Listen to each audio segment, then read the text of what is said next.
Yeah. So we go in so she can't sleep, right? Because she's cutting teeth. And so I put her I've got a minivan because I've got 3 kids.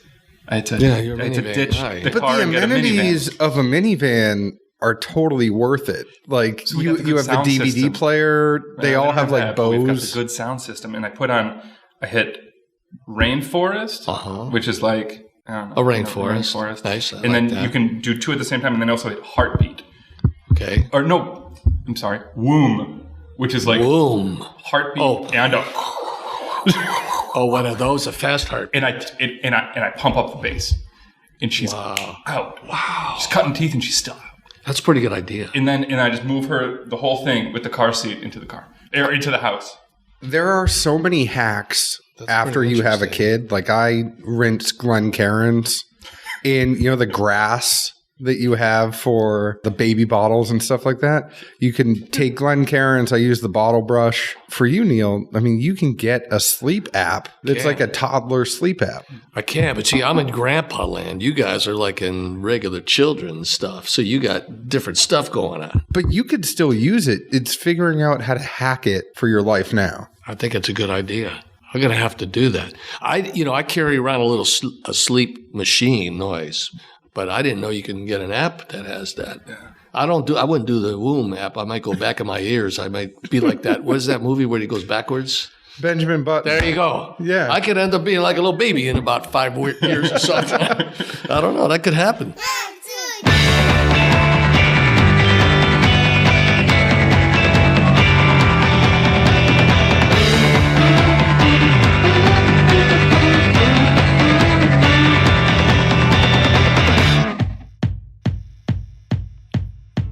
Hello, everyone. My name is John Edwards, and I am San Zeke Baker. He is home with the flu, I think. It's not good. But together, we make the Dad's Drinking Bourbon. Wherever you are, whatever time it is, thank you for making us a part of your day. Before we get going, I want to let you know that today's show is sponsored by CaskCartel.com. They are changing the industry standard in how you get your alcohol. They are like the Amazon of the spirits industry, so you reach out to them. They have merchants that work with them and that send you liquor. There were some people in our Facebook group that really wanted me to mention that they do have rum, but they also have whiskey, bourbon, scotch, whatever you need, tequila, mezcal. Get it shipped directly to your door. As you know, with online retailers, some things may cost a little bit more, but there's some regular stuff that will be more convenient to you to actually sit on your couch, use one hand on your phone, make a couple clicks, get it sent right to your door. That's what the folks at Cask Cartel do. You can also follow them on Instagram at Cask Cartel. They have awesome giveaways they're always doing for their followers. They gave away some Blantons recently. They gave away Pappy. They do all sorts of cool stuff. So follow them, CaskCartel.com and Cask Cartel on Instagram. Now, I have 2 very awesome guests with me today. We are at the Cambria Hotel here in Nashville. We are in the Fender meeting room here at the Cambria Hotel. I do have to admit that I thought for years that this was an office building and the company's name was Cambria. But I have Neil Giraldo and Ari Sussman from Chord Bourbon. Thank you both for coming, and say hi to the folks. Thanks for having us. Thank you very much. We're happy to be here in the Fender room. This is a very nice room. It's too high class for me. It's a rectangle. It don't look like a Fender guitar. It don't look like a Fender on a car. I don't know why they call it a Fender room. There's no guitar on the wall. And no car. Yeah. What is this? And as you know, you are a man from the music industry. You know that this room is awful for sound. So for all of you listening, I'm apologizing for the echo that you were going to hear, because the sound is just bouncing in all sorts of funky It's a little bit of a reverb, a slap going on here. Oh, hey. It's all right. That's good. Neil, you started Chord Bourbon. Mm-hmm. As people know, all you need is 3 chords and the truth. Correct. For a good song. That's absolutely true. I was thinking about this as I was coming to interview you. Mm-hmm. 3 chord also kind of goes, unless you have a 4-grain bourbon, all you need is 3 grains and the truth. So you need corn, you need rye, and you need barley. Mm-hmm. Did you think about that when you made the name? Absolutely not. I'm glad you brought that to my attention. I love the number 3. I think 3 is a powerful number, super powerful 3. So here's how it went. I started Steel Bending Spirits, which is our company, and Chord Bourbon is a product of our company. So I came up with Steel Bending Spirits as the name of the company first. And I tried to come up with a bourbon name. I tried. Every name I came up with, the attorney kept telling me, no, that one's taken. That one's taken. And he said this. It was a really powerful thing he said. It was a very simple thing. He says, the reason you don't have the name yet is because the right one didn't happen. So I kept thinking. Then I started thinking, I love the number 3. There is 3 chords in the truth. How about 3 Chord Bourbon? And I called him up, and it passed. I actually couldn't believe it. I thought it was taken, and it wasn't. I'm so surprised that wasn't taken, especially I know. with how big whiskey is in Nashville. Correct. I like to think of things that come to you at certain times. They're meant to be. It just felt like it was real. The only thing I do with it's like a doo-doo. That's a funny word to say. Maybe it's like a kid says, his fathers with children and stuff, and doo-doo, I guess. We hear it a lot. Hear it a lot, right? Okay. I have grandchildren now, so I hear potty a lot. You hear potty a lot. And then potty, doo-doo. my daughter is in preschool, and she goes to a preschool that's very language intensive. So she comes home now and she goes, Daddy, do you know that poop starts with P and P starts with P? And I'm like, that's very, very good. Cool. So, I like it. There's a lot of logic to that. I go, Sophia, potty also starts with P. It's all the things that you do in there. You forget this stuff. So, it comes back to you. It's 3 P's in the truth. It's exactly 3 P's in the truth. Exactly. So you can do that a lot with this name. It works really well.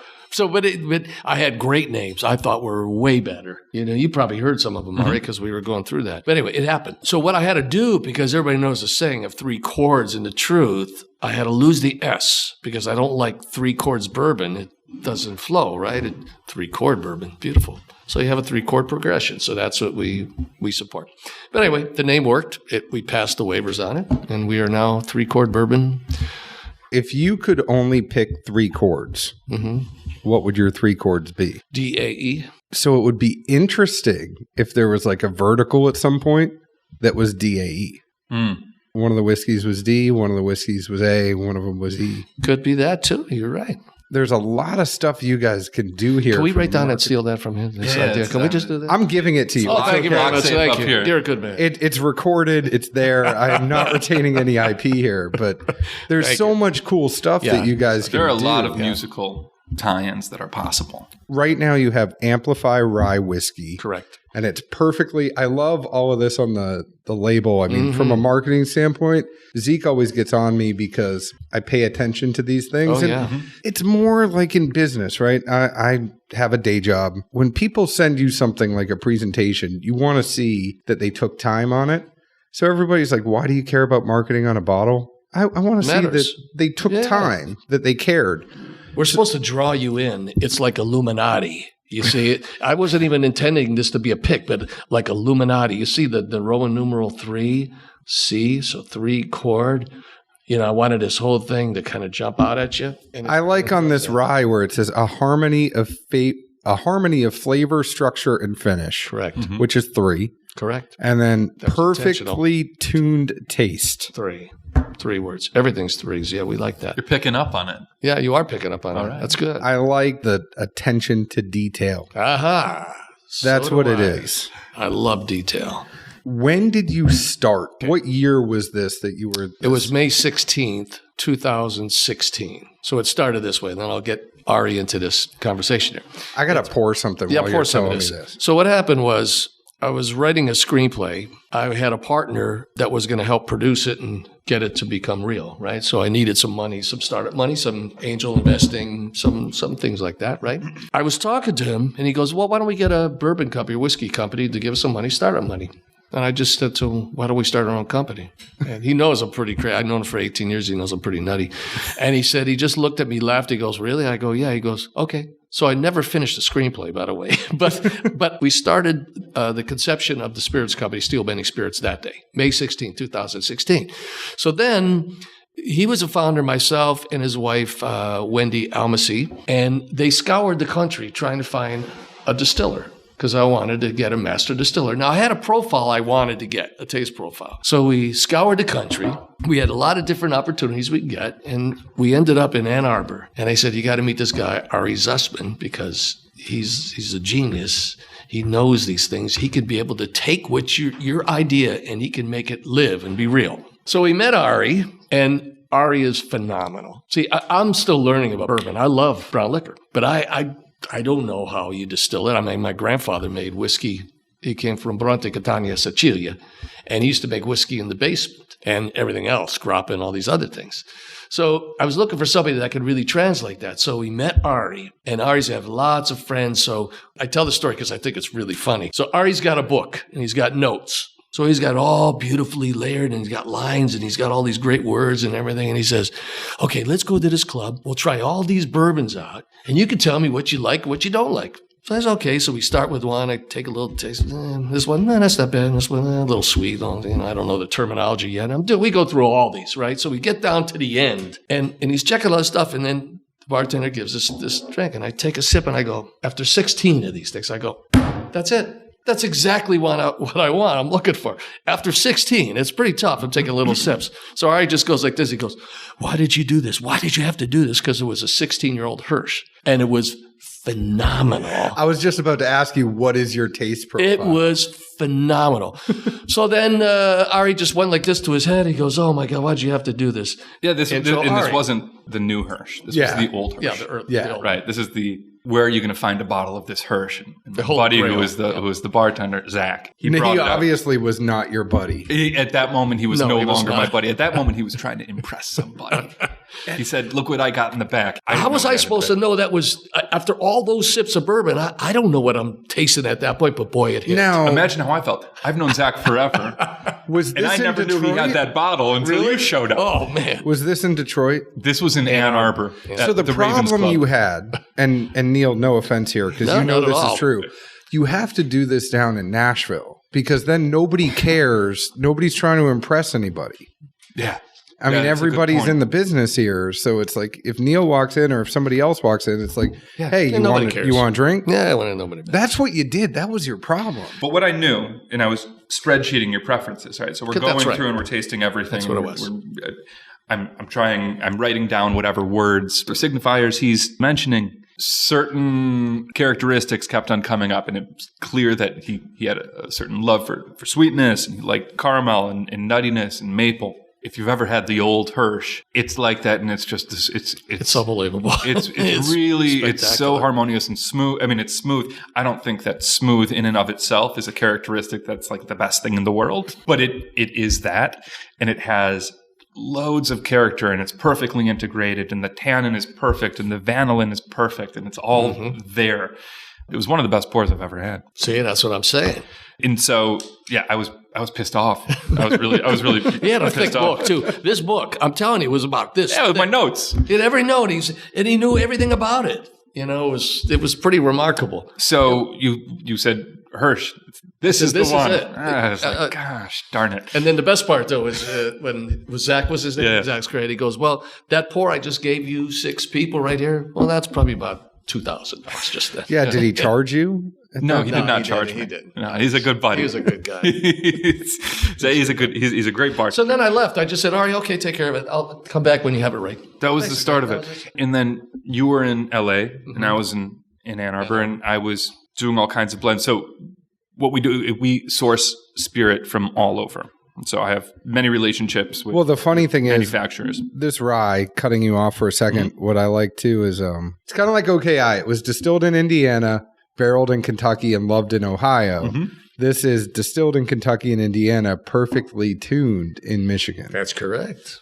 3 states. 3 states, 3 chords. 3 chord. The number 3 comes throughout. Perfectly tuned taste. I keep having this rye in front of me. I got to look at. Well, this was the first one that came out. This is the first one, the blend. The blended bourbon whiskey. Let's talk about this for a second. Look at those color differences. Yep. Now, this is 100% bourbon whiskey. Just as 3-chord progression is the root of the blues, music is at the chord of 3-chord. A blended bourbon whiskey infused with a harmony of rich taste, complex structure, and smooth finish. So you kept that smooth in there. Yeah, we're smooth. Some people do not love the word smooth in whiskey when you get on the boards and you get the people talking on Facebook. I don't necessarily hate, because some people like a little bit more oak. Some people just like a good sipper that you can drink. I think that's kind of the profile. You like a sweet sipper. No, not necessarily. I think the gentle hug. Let's use the word hug instead of smooth. We like the hug. And here's the other thing.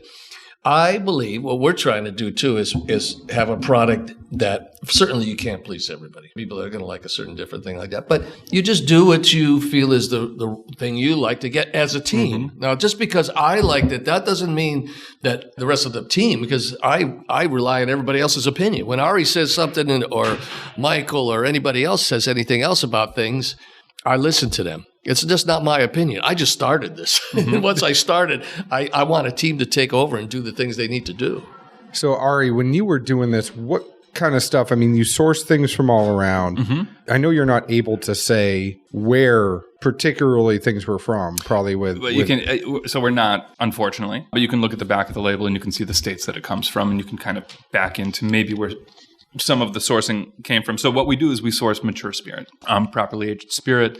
We do mostly stay away from age statements because we feel like oftentimes they are a little bit distracting.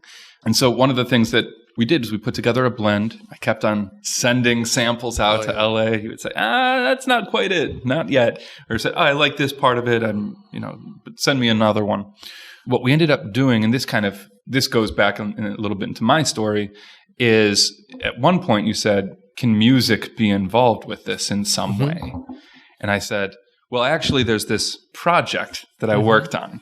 I used to manage the distillery at Michigan State University. Wait, Michigan State has a distillery? Michigan State University has the artisan distilling program. Michigan State University is the only distillery, or it was at least the first distillery in the country with an artisan distilling program. Commercial size stills. What? Yeah. See, I never knew about that in schools. I would have stayed in if I would have known. I mean, I went to Kentucky, no idea. But shit, I would have gone. Funny story. Shout out to the late, great Dr. Chris Berglund, the founder and professor of the Michigan State Artisan Distilling Program, who passed away early this year. But what he was able to do, because he was a force of nature, he created the first distilling program in the country. He got the state of Michigan to purchase 3 stills of different sizes, vodka column, 2 pot stills, fermentation tanks, mash tuns, mills, everything. And he started a program to help distilleries enter the market. He did product development and process development. And ultimately what we were doing at Michigan State was working with companies big and small, so publicly traded companies as well as small startup companies, to develop products and to work on new technologies. One of and we worked with many cooperages as well as distilleries. So when we were working with cooperages, it was a very interesting project. We were able to take wooden staves, toast them to different levels, then essentially put them in alcohol of different concentrations. So essentially bourbon. So we would have bourbon at 125 proof, bourbon at 100 proof, bourbon at 80 proof, bourbon at 50 proof. And you're trying a number 3 char, and you're trying... We mostly stayed away from chars because we mostly went with different levels of toast. Huh. Yeah, because that's really how you bring out the flavor. The char in and of itself does not... The char helps a lot with the color, and the char is a layer of charcoal, so it can remove fusel oils. The char can remove things, but the char doesn't really impart wonderful flavor. It's what's beneath the char. Well, and I think it takes a longer time to toast, so not everybody's doing that. I mean, if you could just burn it for a minute or 50 seconds and you're going to get to a certain point, they're like, all right. So imagine a room full of, let's call them buckets, with different types of oak, French oak, Hungarian oak, American oak, all of them toasted and some of them charred to different levels in buckets of different proofs. And what we would do is we would measure the extraction of compounds from each of those buckets over time. So every week we'd go and we'd pull a sample and we'd say, that's going to school, isn't it? Yeah. Oh, it's a good program, right? That's a great program. Yeah. I personally wasn't in the program. I managed the distillery. PhDs, students and master's students learning about it. And I was just making sure that TTB forms were done properly. And I was the beneficiary of a lot of this information. Great. The second phase of that project, in terms of how do we extract maple and caramel and vanilla and sweetness and all of these characteristics that Neil was talking about that he liked in the whiskeys.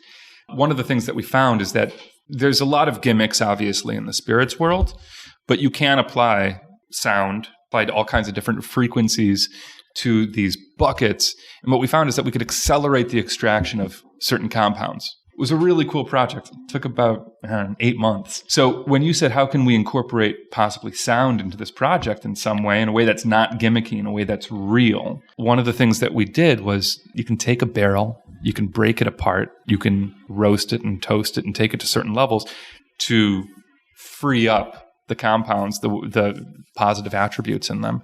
And then if you apply sonic energy to it, you can actually do a pretty good extraction. You have faster extraction than you could under like normal ambient conditions. Yeah. I remembered that project, and I went back and looked in my notes. That was sort of like phase 2 of our prototypes in R&D. And it turns out that we could take these blends of whiskeys from Tennessee, Kentucky, and Indiana. We could take the literal barrels that it came in. We could chop those barrels up. We could toast those barrels, and we could pull out even more flavor. So what do you play to it? It's not exactly that. What Ari was working on, I was doing myself in another application because I'm a record producer and a musician, right? So I know about sound waves. So I know what frequencies. Anybody in music knows what lower cycles, bigger waves, higher cycles, little waves. So just the idea of that was interesting to me. I didn't know. So it's not like Metallica's Black and White. No, we're not doing any of that. Just using wood, we can bring out all kinds of characters that if you were just to put whiskey in a charred barrel, you wouldn't get the depth of certain characters that you did if you did this extra step. There's all sorts of interesting ways people are doing different things, right? There's some ricks that are temperature controlled. There's some ricks that have humidity. There's all different ways. All environments. This is a new kind of cool thing to do to actually try to impart some different flavor on the whiskey. So I have to applaud you guys for trying something new. I am kind of bummed it's 81 proof. So let's talk about that. Yeah. What made you go 81 proof opposed to something more in the 90s? That's you. I'll take that one. Sure. Yeah. I mean, I'll be honest. We like it high. We like odd numbers too, by the way. I don't like even numbers. So 81 was okay. 100. I think what is our reserve? 105? 107. Okay, there you go. See, that's what I'm saying. 107. I like that. In 95. So our product, so the blended is 81 proof, and I'd consider it more of an introductory bourbon. It's not necessarily for the people on the boards that you mentioned. It's not for them. It's for a much wider audience. And so, well, I mean, I look at that as, and not to cut you off, I look at that as something that you're trying to get some people maybe over from Scotch, maybe over from Irish whiskey. I also look at that as, what's the pour I'm going to have when I'm working during the week? And I'm going to be working late, right? Because I can't be sitting there sucking back a 126 proof Four Roses. I need something that I can maybe have 2 or 3. Hot dog. Yeah. Hot dog bourbon, we call that. Yeah. Ain't that right? Yeah, you can drink it every day or something. You can drink with it if you like. It's a great sipper, and you can share it with all kinds of people. Yeah. Right? You can share it with your pops. You can share it with your mom. You can share it with your grandfather. You can share it with anybody. You can share it with your buddies.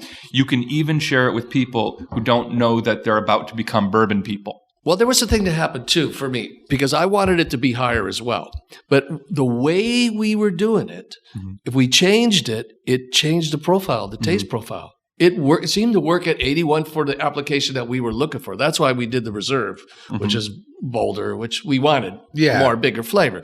But we tried it. I remember us doing it. We tried it at all kinds of different proofs. He said it at 91. I said, it's losing something. It lost some of the vanilla and all those types of things. But I'm going to go back to that sound and structure for a second.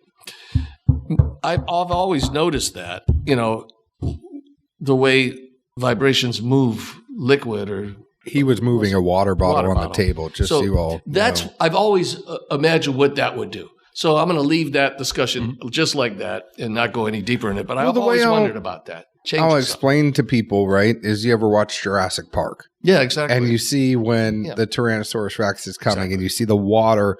So if you think about that wave that's going to happen, it's actually pushing the whiskey up against the wood. Correct. Other times you think about temperature, and that's really how people normally look at it. When it's cold, it's going to come in.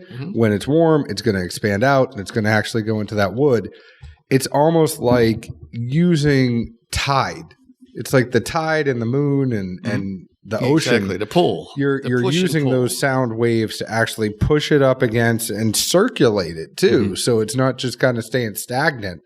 So it's almost a way to go up to your barrel and shake it without actually having somebody there shaking the barrel. Right? Am I off? Yes. No, you're not off. You're spot on. Yeah.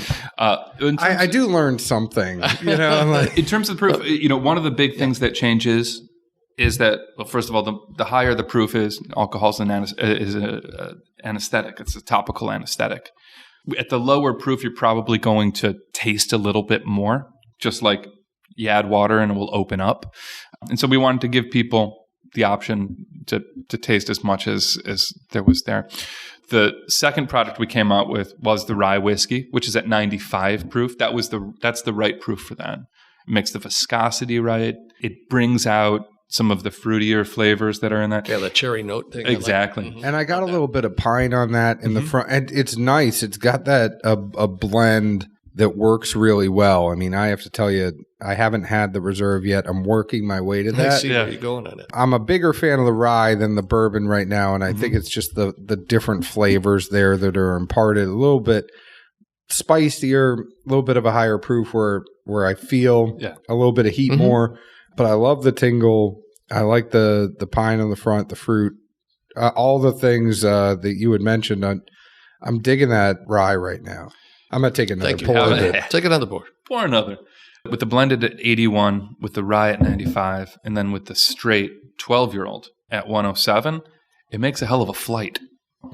Right? Right. There's a lot going on between the three of them. The finish on that rye is really, really nice. It almost hugs the roof of your mouth instead of traveling down and getting on your chest.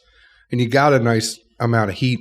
There's warmth, but it's not burning in your chest. Right, it doesn't burn. But it really kind of hangs out a little bit dry, but not too dry. It's enough to make you, I always like those whiskeys that are just dry enough, but it's not like wood dry. But it's enough to make you kind of go, all right, I want another sip. So, it's good. Good description. I to piggyback off of that, one of the things that makes the rye, I think, really interesting is that the grain is not being dominated by wood, right? You're really getting the flavor of the grain coming through. I think that there's quite a few ryes out there, and they're all wonderful. But I think there's many ryes out there that have a stronger tannin component. Tannin here is dialed back a little bit, and that allows the grain, the actual rye, that dryness and that spiciness and even that fruitiness that you mentioned to come through. Yeah, a lot of ryes go a lot of different places to me. You know, you could try 5 different ryes, not like a bourbon where they're kind of similar in ways, you know, but ryes go all over the place. Well, and it's crazy because you could have an Indiana rye, and that's going to be more of a 95.5. And then you have those Kentucky ryes that really go a little bit more to the 60s for the rye, and then you're going to have some corn in there. I mean, Pinhook's new rye, that's the Castle and Key distillate, and I only have that on my mind because I tried it this week. It's 60, 20, and 20. So it's 60 rye, 20 corn, 20 barley. And that's just a crazy different profile than you would expect from some of that other stuff. And I love, like, Wild Turkey, when they had Cornerstone Rye come out last year. And everybody's you get so conditioned to MGP rye. And you get conditioned to that 95.5, and then somebody puts out that Kentucky rye, and you go, oh, shit. This kind of has, like, Knob Creek rye is crazy for that. Not to mention all these other brands while I'm on with you guys, but I always say the Knob Creek rye is crazy because some of them taste more like a bourbon and some of them taste more like a rye. And it just goes to your point, Neil, that depending on the rye that you have and the mash that you have, bourbon is a little more consistent. Totally. Like, I think, yeah. All right, I know that when it's going to be, I think that people are playing with barley more in bourbon, but rye, just the spiciness, there's so much variation that can really come in it. How much do you think of that character is attributable to the mash bill versus the yeast strain?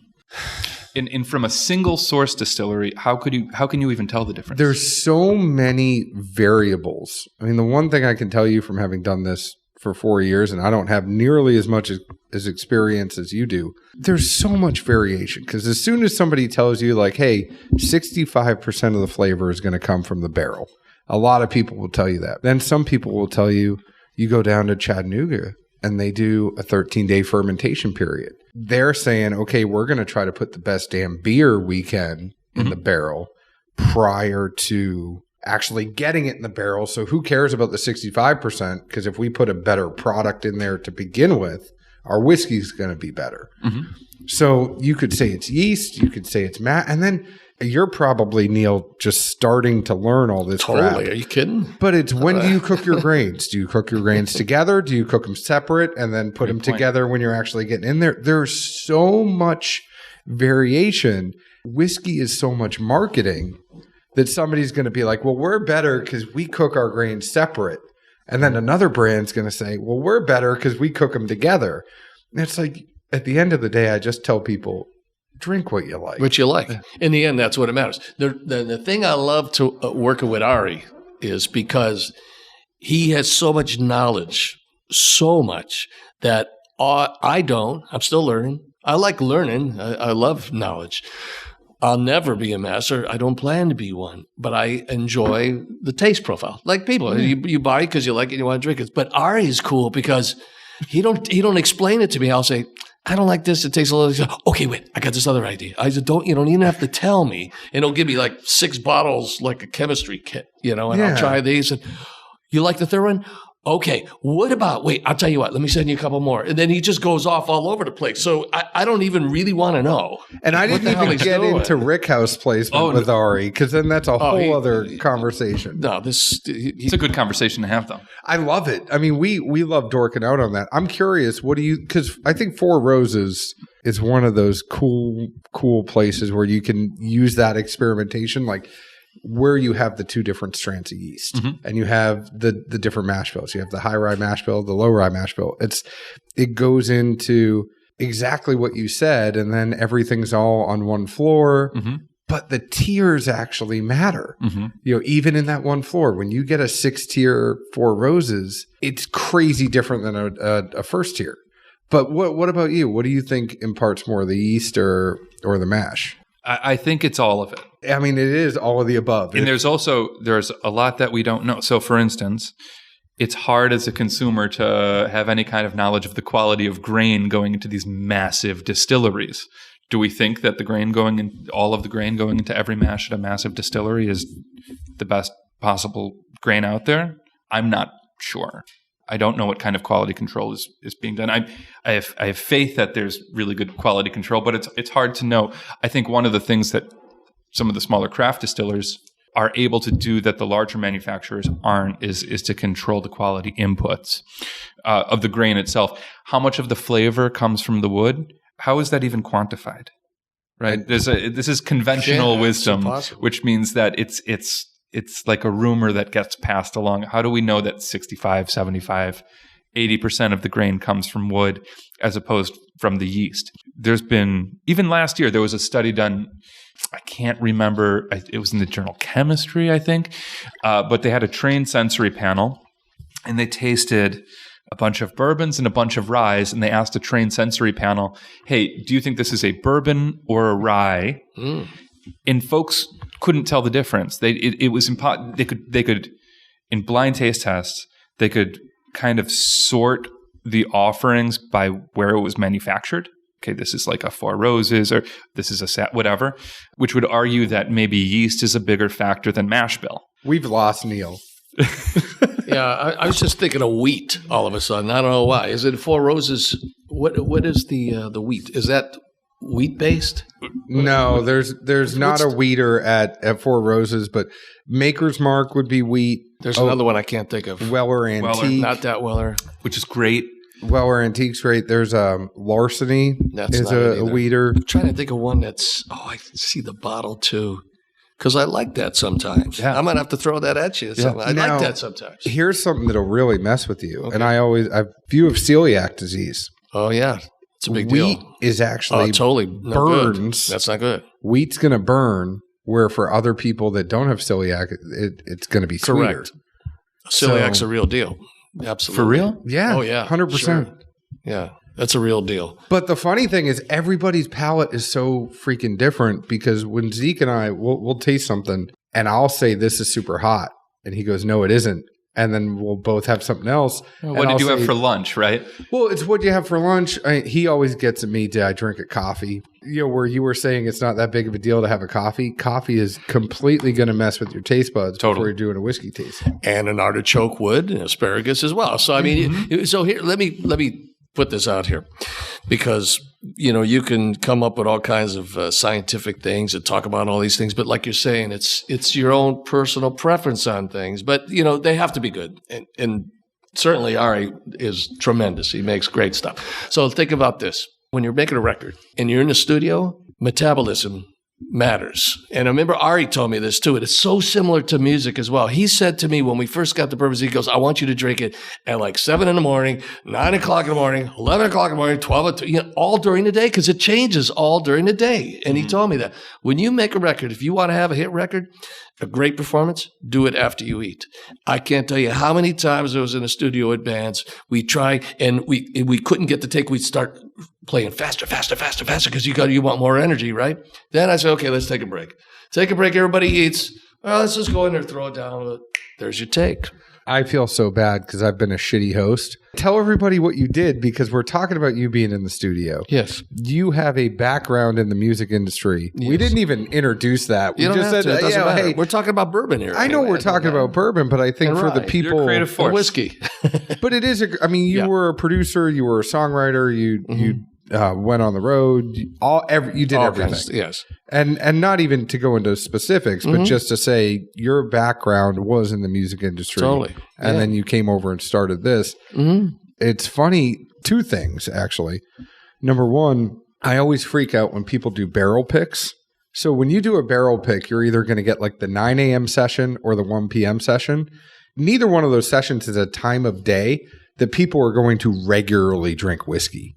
So if you pick it and you're picking it at 9 a.m., when the hell are you going to drink whiskey at 9 a.m. again? Unless you work. Unless you're he does. Unless you're Ari. Ari's like, he told me that. I said, what are you, crazy? I can't be doing that all day long. Come home after a long day of drinking, have a glass of milk. But a lot of times what people don't understand is that the people working in the distillery, you're not actually swallowing every single one of those things. Ari does, by the way. You're putting it in your mouth. All of it. You come by Ari by noon, and he's sleeping. He's taking a nap.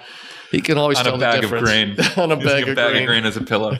But the other thing that you were bringing up, Neil, that I find interesting is whiskey, as much as it is a taste thing, it's an experience Totally. thing. So when you're thinking about what's a hit song, it's, I heard this song while I was with my friend. Like songs bring back these memories of where you were when you heard life. It. That's correct. I was dancing with a girl. That's right. In high school at never prom, goes away. And it stays there, right? Never goes away. I have plenty of bottles that I could say, I know it was good. I can't tell you the notes, but I can tell you these people were here and we were doing this when we were drinking this whiskey. Well, let me add this to our conversation that one of the top reasons why I started the spirits company was because I wanted bourbon and whiskey, brown liquor, because I wanted conversation. I wanted people to have conversation. Not that there's anything wrong with jumping on tables and getting smashed or whatever that you want to do. I'm talking about conversation. You sip and have conversation. That's very important to me. Yeah. Number one reason. How do you like that reserve? That's my favorite. There you go. I'll be completely honest with you guys, and I probably wouldn't go for that blended. It's not really my profile. That reserve, I got to find that. Yeah, that's the rye and the reserve is where I would go. There's just a nice bit of spiciness on this, and it's a baking spice. It's not a peppery spice. As a fat kid, I really like a good baking spice. And here, if you need to.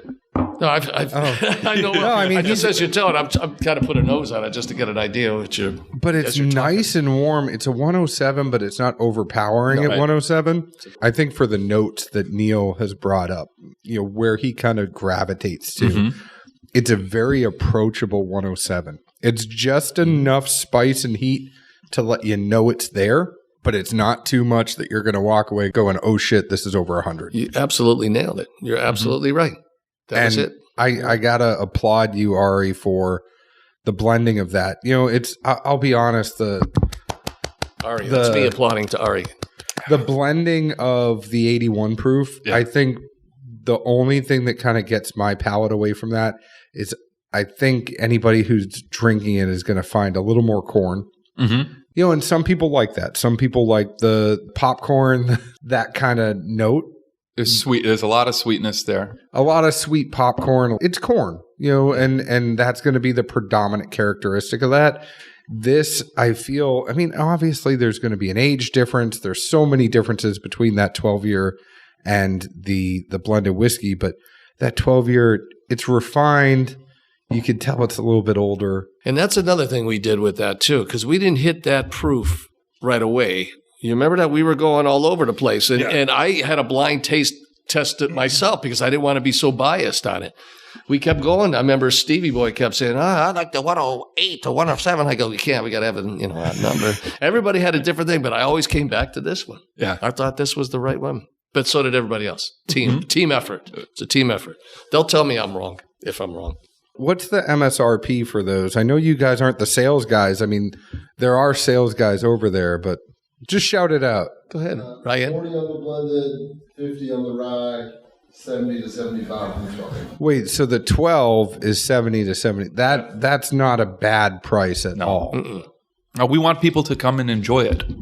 There was a whole bunch of stuff that I just cut out for those of you listening at home, but the second we mention the sales guys, they all get rowdy. They come over here. We're like, what are the prices? And they go, oh, that's cue for us to go pour a bunch of whiskey and spill it on the table. But it's 40 for the blended, 50 for the rye, and 75 for that 12-year. And that 12-year at 107, there's plenty of stuff that's 12-year that is priced higher. That is a blend of Kentucky and Tennessee. I'm not selling for you, but 12 years for $75, that's a very, very fair price. I got to put my hat off to you guys. Yes. Thank you. It's very possible you could find similar juice in bottles that cost twice the price. Yeah. Yep, I agree. And where are you guys located right now? Yeah. Well, go ahead. We're in Michigan. We're in Michigan. So for instance, right now we're in Nashville, Tennessee. Mm-hmm. Sourcing some whiskey, which we'll bring back up to Michigan. It will be blended in Jackson, Michigan, where we have a facility. And from there, it will go all over the country and soon all over the world. But where can I buy it? What states are you in? We are in Tennessee? Michigan, Tennessee, Kentucky, New Jersey, New York, California, Nevada, Wisconsin, New Mexico. Wisconsin is coming, isn't it? Ohio, April 1st. Louisiana. Yeah. And Georgia, I think, is coming too, actually. So I lost you after you said Tennessee, because then I'm like, great, I can get this 12. Yeah, because you're right here. We'll be in I think 16 or 18 states by the end of this year. Yeah, we've got a great distribution team. 43 states and craftshack.com. Where are you from, by the way? Me? Yeah. I'm from Buffalo, New York. Yeah, that's totally a Buffalo. Right? We're available on 43 states at craftshack.com. Yeah, it's Just like a dude from Buffalo. He's got a Buffalo thing going for sure. We got the Buffalo Sabres. Yeah, we're going up to Montreal. Where do you think I'm from? Just by accent, just there for a second. Well, you have more of you've done a very good job at normalizing your accent. Okay. I have to say. Just take a pick if you had to choose one world. state. It's not from LA. It's not from California. I would say, and I should have done my homework more. No, this is better you didn't. Say a phrase. Say a phrase. I think Ari is a phenomenal master distiller. New York. No, but you're close. Everybody says I'm from Jersey, New Jersey, all the time. They call me Nick because they can't quite understand Neil. So they go, hey, Nick, what part of New Jersey are you from? I'm not from New Jersey. I'm from Ohio. But like you said, I was actually going to say Ohio. You should have said Ohio. No, because I was thinking. I saw that you were thinking Ohio. I absolutely was thinking Ohio. And you know why I was thinking Ohio? Because I said you did a great job normalizing your voice. And being a person that has done radio, they always say you want that Ohio Midwestern accent. But the problem is, depending on, I'm a guy who really, because and you're probably the same way, I think of sounds a lot because of doing the radio. Yeah. There's interesting parts of Ohio because the accent's different if you're in Cincinnati. Correct. Because if you're in Cincinnati, you say Kentucky. math. Yeah. You know, they say things like, I'm going to go do my meth? What did you say? My math homework. Math homework? Yeah. Oh, okay. Yeah. It's a Buffalo thing, too. They do that, too. But where would you think I'm from? Not Nashville. No. No. It isn't Nashville. You'd be very surprised. Florida. No. Way too south. No, it's not Pennsylvania. One of the Dakotas. Wait. Fargo. Oh, don't you know? Yeah. No, I'm actually from right outside of Boston. Oh, I would never get that then. So before I did radio and before I moved down south, I packed the car. Yeah, pack the car. You're gone with that. That Smat Pack commercial that was just pretty on, funny. I was all about. So Yep. I had it really bad, and then I realized I could not go on radio in Lexington, Kentucky saying car. Nobody would take you seriously. So I learned how to say car. Yeah. Car. You did change it quite a bit. Yeah, that's good. You did good. I went in the mirror and I did car. Yeah, car. So what is the future for 3-chord at this point? Okay. 3-chord, well, steel bending spirits. We think in those terms because that's the company, steel bending spirits. So 3-chord bourbon. We have a product company called Strange Collaboration. Mm-hmm. That's a very dear friend of mine who has a winery in California. His name is Strange, a Strange Family Vineyard. Well, we're using Pinot barrels. And we're using the Pinot barrels and putting our fabulous blends from Ari into the Pinot barrels. So we got that coming. My grandfather used to make grappa, Nunzio Giraldo. So we're doing some grappa because I believe, I've been telling Ari this for 4 years, that I believe we can make a grappa that people are going to be able to drink and really want to drink. Because grappas are really selective. Grappa in the coffee. Grappa. People put grappa in coffee. They love that. My grandfathers would do that. But I think we'll have a grappa. And we will have a vodka as well. Mm-hmm. I'm a big gin fan. Just want to throw that out there for you guys. And barrel-aged gin is the way to go. Love a good barrel-aged gin. There's a thought. Love a good barrel-aged gin too. Yeah, we're talking gin too. We want to be a full service. We want a lot of. We have in Jackson, Michigan. We have a beautiful barrel warehouse where we have our blends aging in cognac barrels, like big 500-liter cognac barrels, also 350-liter cognac barrels, wine barrels from the Strange Family Vineyards. We have blends aging in former Willet barrels, Caribbean rum barrels, hybrid barrels that we had Independent Stave Company, a wonderful cooperage, make for us. The heads of the barrels are American oak. In the staves are French oak. In certain markets, we allow the customers to come and blend their own. They can take. So for instance, next week we're going to be shipping to Heritage Distributors in Kentucky a barrel. We're going to ship them 40 cases or so, 50% really lovely hybrid oak barrel.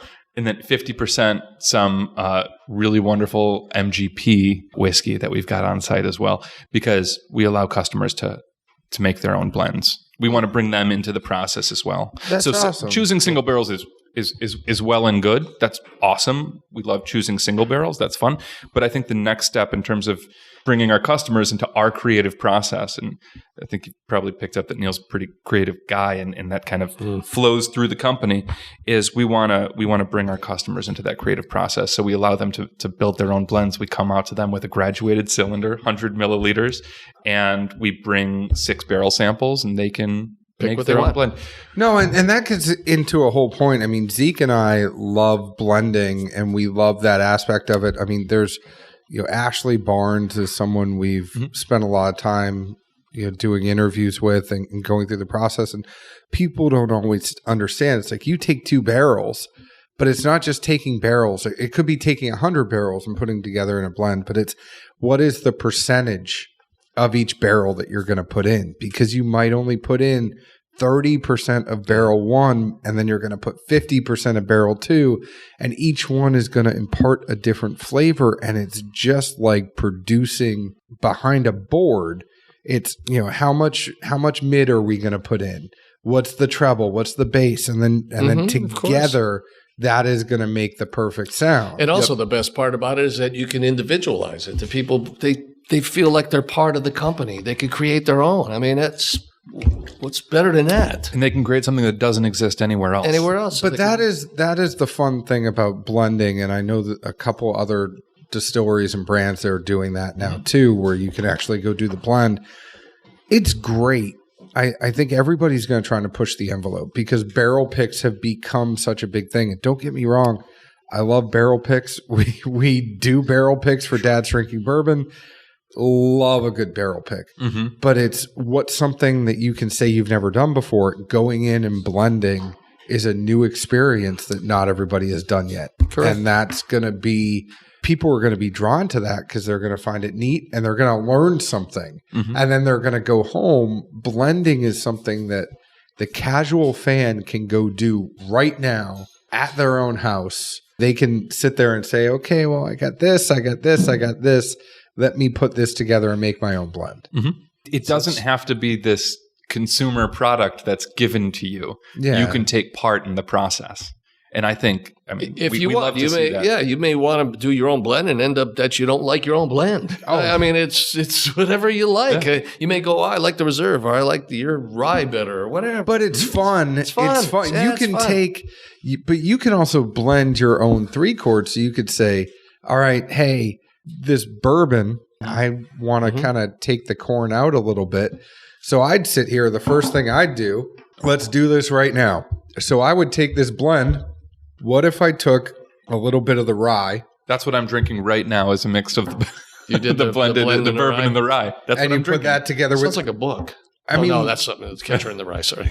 We always do that on this show. Yeah. It's just something that we find ourselves doing is if somebody sends us, a brand sends us 2 or 3 bottles, and it's different offerings that they have. Just at blend the it, end right? of it, we always try. say, You what did that happens if too? I put it together? I just did that. Really? It's part of the fun. Exactly. And then you end up getting like, okay, I have the that's pretty 4th good. thing from 3-chord. That's pretty good. That's not bad. I like that. So speaking of this blending and just playing with 3-chord, so I know you guys are going to have a barrel program. You know, you were talking about the blending program. There's also a barrel program. You guys are going to have whole barrels, half barrels, different proofs, so you can actually get it up at cast strength, even higher than the 107, right? Yeah, we're looking at 117. We have the colas approved already for 117 custom blends. I do like the blend of that, the bourbon and the rye. That hits it. It's almost that pine comes through a little bit more, and the corn is way down. But it's got that nice. It's got a nice coating of the mouth. There's a great finish when you put those two together. I'm digging that blend. 95, 81. We're probably looking at 87. Sure. 87, 86 proof. If it's not 86, 87, no even numbers. 87. 86.5? No. Okay. No, they can't have a 6. They have 85. No, I'm just guessing if we put these two together, right? So Yes. we have the 81 and the 95, so it's split the difference. We're probably 87. Sure. 87. Yeah. 87.3. That's good. Yeah. No, I like those two together. So are you guys ever going to do your own distilling, or is it one of those things where you're going to source? No, we're moving that way. Yeah, absolutely. And then we're going to put Ari in his own little cubicle, feed him through the door like Dr. Sardonicus. Well, then he's going to be sitting there monitoring a still all the time. No, we'll get somebody to monitor still. This Like, what's his name from Breaking Bad? Yeah, exactly. Cage down You're going to there. be Walter White or Jesse. Jesse. I'm more like he's the Walter White. I'm Jesse. I really hope, I mean, as someone who is a bald man, Neil has really nice hair, and he should keep it as long as he can. I'm trying. It's very thin. Fine. When I got my hair cut recently, the barber says, I said, my hair's so thin. He goes, no, it's fine. It's just fine hair. It's not thin hair. Do you do blends at home? Do you ever make blends all the at home? time. Does your daughter say, Daddy, are you making potions again? No. Oh. My daughter will be like, Daddy, when something comes in the mail, she'll be like, Daddy, is this for bourbon? But she says it so funny. She goes, bourbon? And she's so cute about it. She goes, when I get old, I have a video of her, and she goes, I can't have bourbon right now, but when I get older, I will have bourbon. And I go, yeah, you have about 18 years left. So, and I've mentioned it before. I have a 4 Roses bottle and a store pick. They named it Sophia. And you would appreciate this, like that. Mr. Giraldo. Yes. My daughter's name is Sofia. Oh, Not Sophia? S-O. Yeah. Well, Sophia. So it's the Italian, the Italian spelling. And everybody spells her damn name wrong. Of course. And this one bottle of Four Roses is SOFIA. So I'm saving it for her 21st birthday. Yeah, that's a really cool Don't thing. drink it first. I will not drink. I got to save it for her. You know what I did when my daughters were born? I bought a case of wine from the year they were born. So I just made sure I held on to it, and then I would drink it when they turned 21, 18, 21. And then you realize wine turns. Yeah, I know point. I did. Yeah, but I tried Cooking to get vinegar. I tried to get some good stuff. But the bottle is the most important thing. I just like seeing the bottle. I still have the bottle of scotch I bought when my oldest daughter was born. She's now 35. And that's okay because I still have a little left, that much. That scotch is perfect. But you know, like you were talking about how the memories, the moments, every time I look at that bottle, it takes me back to that day she was born. It's fantastic.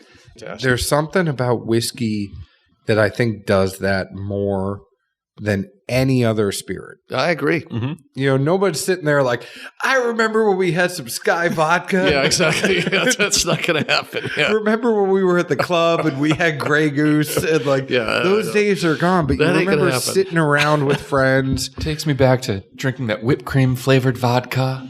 Well, that's not going to happen. I remember The good when I old was drinking days. Goldschlager. Yeah. But it also comes down to the whole thing, bringing it back full circle and three chords and the truth. Absolutely. I mean, when you sit there with your friends and you're talking about whiskey, that's the reason I like whiskey is that you sip it and you talk about it. Absolutely. And you're getting to the truth. You know, you're actually No sitting question. there saying, what do you think about this? Just have a conversation. Yeah, just Real talk and conversation. have a real conversation. Enjoy life. Yeah, it's short. It goes fast. Before you short. know it, yeah.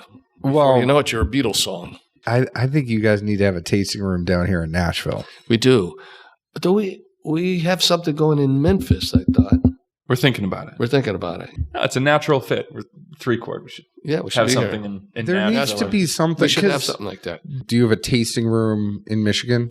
We have a tasting room, and we're looking into in one of the things that we do in Michigan is we don't just have a tasting room. We have something called the 3-chord stage. We have 3-chord stages. Can you talk about the 3-chord stage a little bit? Yeah, we have 3-chord stages all over the place. We do where we sponsor. We have a big give back program that we do. We didn't even hit on any of that, but yeah. Part of the messaging behind the brand starting, like we talked about before, was conversation, but we also the give back. I am very fortunate. I have a lot of gratitude. I am humbled by the fact that I was able to live my dream when so many musicians struggle so hard, and I feel terrible for them, and they go on hard times, and I want to be able to give back to those people, and I want to keep music playing in clubs and bars, and we'll go into a bar and we'll pay for the act to play. That's awesome. And to be a music ambassador, and it's a 3-chord stage. So we have our 3-chord brand everywhere, and they support that. And I belong to quite a few nonprofits as well. I believe in that. And the other thing I wanted to do too is I didn't want to wait till the company was $150 million or $200 million, whatever it ends up being. If it is going to be that, to give back. I want to give back right away. I don't want to be the person that waits until they make it. Give back now. Start now. Everybody, help people out. What the hell? So we sponsor concerts all over the place, blues festivals. Yeah, blues festival, blues societies. We'll talk. Sweet I'm Relief. Director of operations for Bourbon Charity. Oh, and we do sure. things throughout the whole year. We do sweepstakes and give money to Kids for Kids, St. Jude. Perfect. But there's some stuff we'll team up on. Yeah, we'll let's talk do about that. this. Yeah, because it's really important to us as a team. Yeah. It's really important. You know, listen, everybody starts off, if you're a musician, you start off with these dreams and you live your whole life. I call it the blessing and the curse because once you're a musician your whole life. Because even if you're not playing and you're not performing, whatever, it's still there and eats at you. Oh, I get it. You know what I'm saying, right? I get it. As someone who used to play, who was not halfway near as talented as you are and other people are, there's still a feeling I get when I pick up a guitar. Of course. And I started off playing violin. I play guitar, bass, a little bit of drums, but not that. But like, there's something about picking up a musical instrument and just creating something. Correct. Feels great. And everybody can do it. Everybody can do it. And people fall out hard times.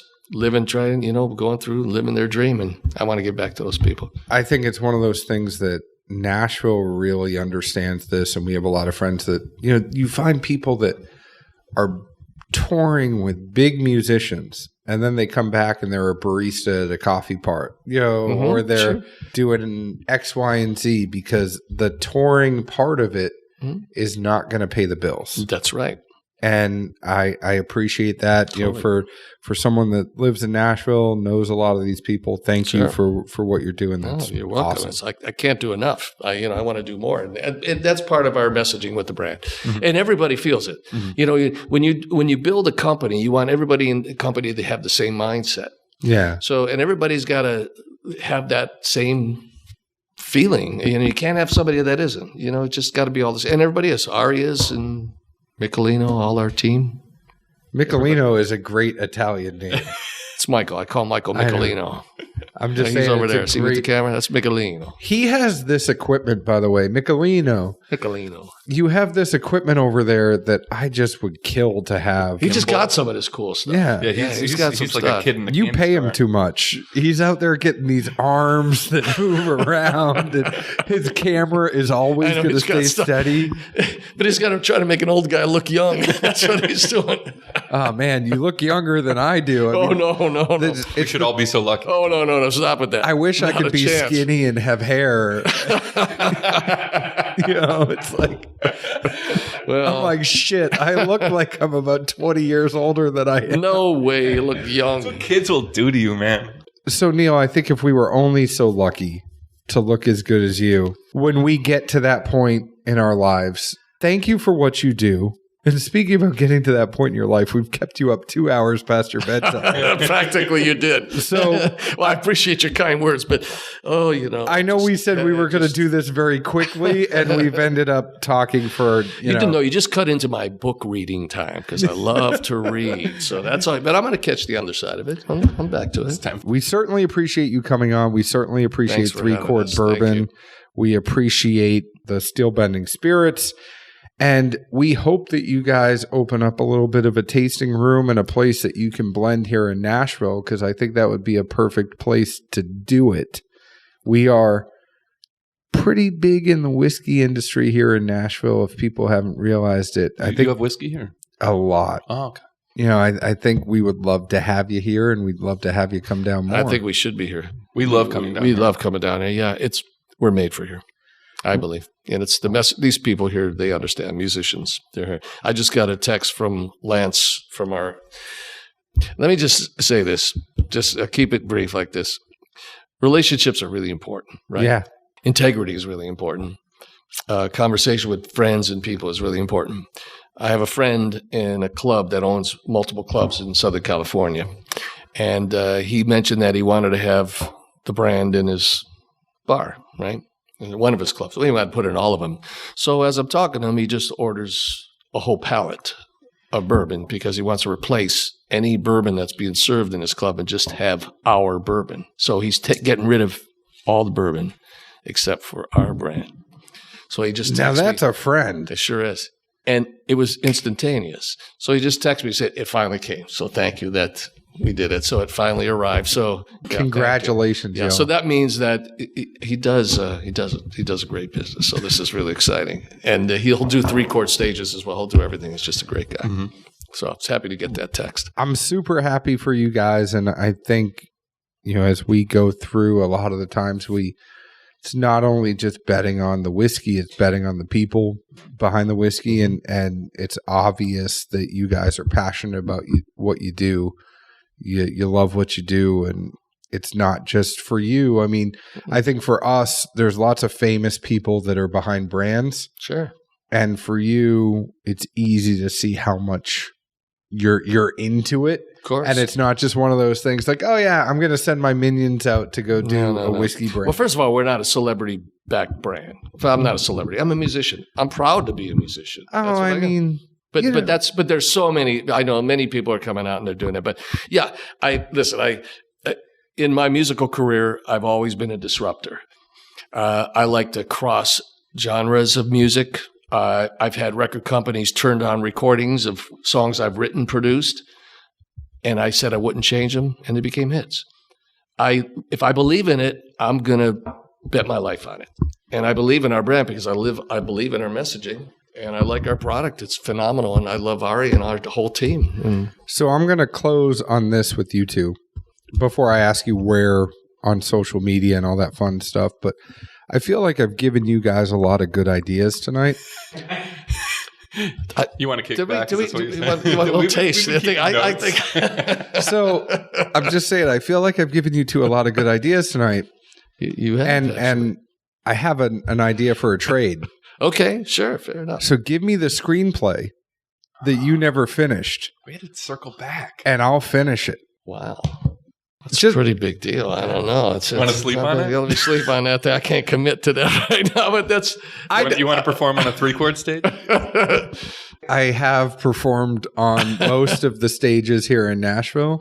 Not necessarily with a band, but if you tip them well enough, they will let you go up and play a song. I recently just played last month on Tootsie's stage. So shout out to Tootsie's. I love that Paradise Park is back because I would play on Paradise Park stage a lot. So you never know when I'm going to be up there playing. Well, I'll tell you what I'll do. This is my deal I'll do. Oh, I don't need anything. I'm just No, this is good. No, yeah. I'd want you to be there. I am finishing this. It's a documentary film. Yeah. And it's phenomenal. I can't tell you anything because I'd have to sign an NDA on it right now, but I'll put you in it. You can have a part in the film, in the documentary. Oh, I already know I'm in the film. You are? Yeah. I had to sign a waiver. You did sign a waiver already, the NDA? Yeah. Okay, that's what I thought. But I'll have you come in. I'll explain it.